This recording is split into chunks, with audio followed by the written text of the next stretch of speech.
তিনি বলেছেন মন বুঝতে গেছিলেন। মন বোঝার জন্য বাড়িতে যেত নাকি? হ্যাঁ, বাড়িতে গেলে মন বোঝা যায়? আরে সারা জীবন ঘর করে স্বামী স্ত্রী মন বুঝতে পারে না।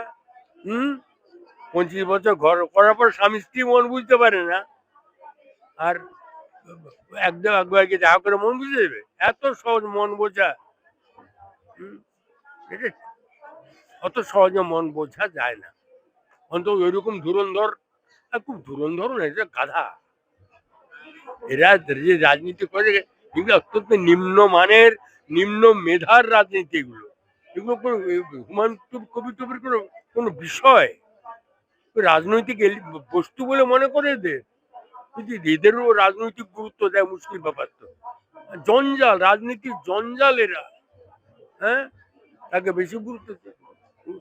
আমার নিতান্ত ব্যক্তিগত মত। তারপর আমি তো কমিউনিস্ট পার্টির নীতি নির্দেশক নই, নীতি নির্ধারকও নই। হ্যাঁ, কমিউনিস্ট পার্টি যেটা ভালো লাগে তখন তার পক্ষে থাকবো, যেটা খারাপ হবে তার বিরুদ্ধে চিৎকার করবো। এই অধিকার আমার আছে। হ্যাঁ, এই অধিকার আমার আছে। ভোটটা যখন দিই তখন খারাপ লাগলে চিৎকারও করবো, গালাগালিও করবো।